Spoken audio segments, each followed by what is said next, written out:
বীরভূম জেলা প্রশাসন ও বিশ্বভারতী শান্তিনিকেতন পৌষ মেলা কমিটির পূর্ব সিদ্ধান্ত অনুযায়ী গতকাল রাত্রে ঐতিহ্যবাহী শান্তিনিকেতন পৌষ মেলার সমাপ্তি ঘোষণা করেছিল।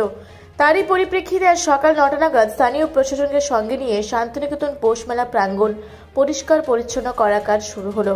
পাশাপাশি যে সময় নির্ধারণ করা হয়েছিল সেই নির্ধারণ করার সময় অনুযায়ী আজ শান্তিনিকেতন পৌষ মেলার সমস্ত দোকানপাট গুটিয়ে নিতে অনুরোধ করলেন জেলা পরিষদের সভাধিপতি কাজল শেখ।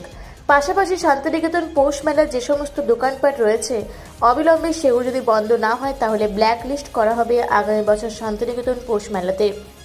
আজ এই পরিষ্কার পরিচ্ছন্ন মেলা দোকানপাট বন্ধ করার নির্দেশে উপস্থিত ছিলেন বিশ্বভারতী বিশ্ববিদ্যালয়ের উপাচার্য বিনয় কুমার সরেন, জেলা পরিষদের সভাধিপতি কাজল শেখ, শান্তিনিকেতন থানার ওসি কস্তুরী মুখার্জি, বোলপুর মহকুমার পুলিশ আধিকারিক রিকি আগরওয়াল সহ অন্যান্যরা।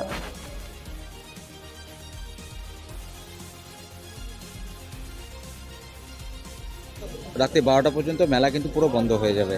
এই অবস্থায় পরিদর্শন করলেন, কি দেখলেন? শুনুন, এত বড় মেলা, 1800টা স্টল, তার মধ্যে আমাদের 99% আমাদের ব্যবসা সমিতির কথা শুনে সব কিছুই বন্ধ হয়ে গেছে।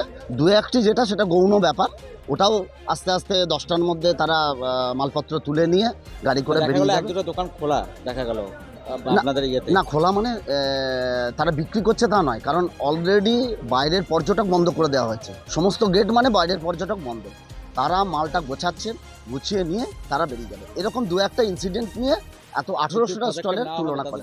অবশ্যই আমরা ব্যবসা সমিতির পক্ষ থেকে কালকে আমরা জানিয়েছি, আমরা মেলা পৌষ মেলা কমিটি যারা আছে তাদের ইয়েতে আমরা আইনগতভাবে যেভাবে ব্যবস্থা নিয়ে আছে তারা নিচ্ছে।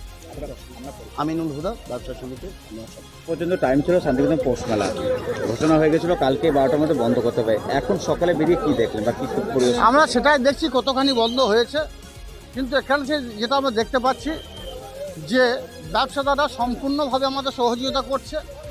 99%, 1% হয়তো খোলা আছে, সেটাও বন্ধ হয়ে যাবে। তাছাড়া যারা পর্যটক, যারা ক্রেতা আছে তাদেরকেও গেট বন্ধ করে দেওয়া হয়, তারাও ভিতরে প্রবেশ করেনি।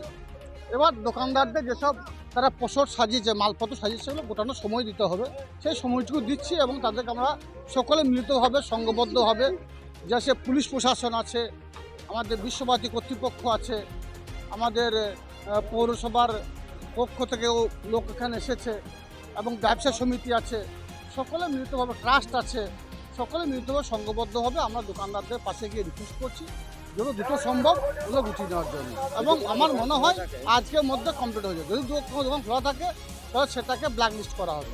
এখনও পর্যন্ত দু একটা দোকান আমাদের সামনে এসেছে, তাদের ব্ল্যাক লিস্ট করা হয়েছে, বাকি সকলেই কিন্তু মালপত্র সাজাতে শুরু করে দিয়েছে। দোকান তো দেওয়া হবে না, এটা আমাদের সিদ্ধান্ত হয়ে আছে, সেই সিদ্ধান্ত বলবৎ থাকবে।